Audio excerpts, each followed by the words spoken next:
పై ఇవాళ కోర్టు తీర్పు వెలువరించనుంది. జైల్లో శ్రీనివాస్ ముభావంగా గడిపినట్లుగా తెలుస్తోంది. అటు సేవ్ టెంపుల్ కార్యక్రమానికి అంబాసిడర్గా ఆయనను తొలగిస్తున్నట్లు నిర్వాహకులు ప్రకటించారు. అయితే ఈ ఎపిసోడ్లో కుట్ర కోణం ఉందని అనుమానం వ్యక్తం చేశారు మంత్రి మాణిక్యాలరావు.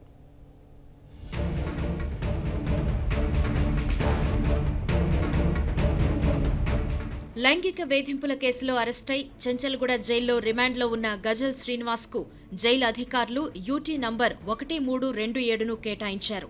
జైల్లో గజల్ శ్రీనివాస్ భోజనం చేయకుండా బిస్కెట్లు, బ్రెడ్, పండ్లు తిన్నట్టుగా తెలుస్తోంది. ఇతర ఖైదీలతో మాట్లాడకుండా ముభావంగా ఉంటున్నట్లుగా సమాచారం.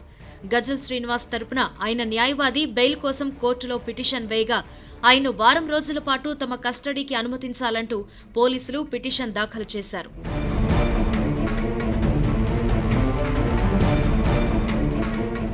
శ్రీనివాస్కు బెయిల్ మంజూరు చేయాలని అతడి తరపు న్యాయవాది వాదించగా అతనికి బెయిల్ మంజూరు చేస్తే సాక్ష్యాలను తారుమారు చేసే అవకాశం ఉందని, అతను మరికొంతమంది మహిళలను లైంగికంగా వేధించినట్లు తెలుస్తోందని, వారం రోజుల పాటు తమ కస్టడీకి అప్పగించాలని పోలీసులు వాదించారు. ఇరువురి వాదనలు విన్న న్యాయస్థానం దాఖలైన 2 పిటిషన్లపై తీర్పు ఇవాళ్టికి వాయిదా వేసింది. జైలుకు వచ్చినప్పటి నుంచి తనకు బెయిల్ వస్తుందని గజల్ శ్రీనివాస్ ధీమాతో ఉన్నారని, కానీ బెయిల్పై తీర్పు వాయిదా పడ్డం, పోలీసులు కస్టడీ పిటిషన్ వేయడంతో తీవ్ర నిరాశ చెందారని సమాచారం.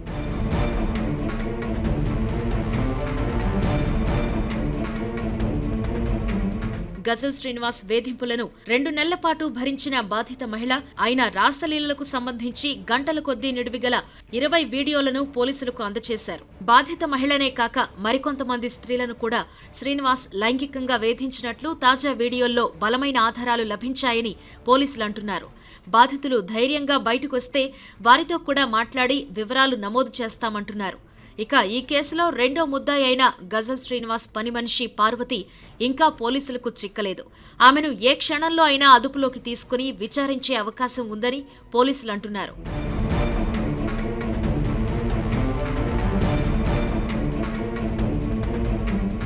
గజల్ శ్రీనివాస్ వెనుక కుట్ర జరిగిందన్న అభిప్రాయాన్ని ఏపీ మంత్రి మాణిక్యాలరావు వ్యక్తం చేశారు. గజల్ శ్రీనివాస్ తనకు చిన్నప్పటి నుంచి తెలుసని, అతని వ్యక్తిత్వంపై పూర్తి అవగాహన ఉందన్నారు. కుట్రపూరితంగా కాకపోతే దృశ్యాలను ఎలా రికార్డ్ చేస్తారని మాణిక్యాలరావు ప్రశ్నించారు.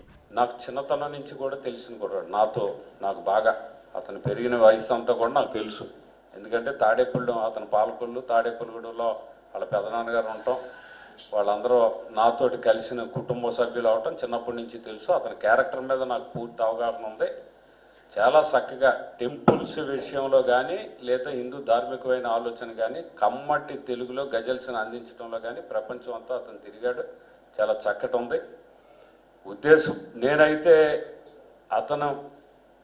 అతను రూమ్లో రికార్డ్ చేసే పరిస్థితి ఏదైతే వచ్చిందో అతని మీద ఒక ఉద్దేశపూర్వకంగా జరిగిన కుట్రని నేను చాలా క్లియర్గా భావిస్తున్నా.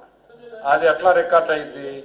వేరే మహిళ రికార్డ్ అయిందంటే కావాలని కుట్రే, అది మసాజ్. ఏపీలో సేవ్ టెంపుల్ కార్యక్రమానికి అంబాసిడర్గా ఉన్న శ్రీనివాస్ను ఆ హోదా నుంచి తొలగిస్తున్నట్లు నిర్వాహకులు ప్రకటించారు.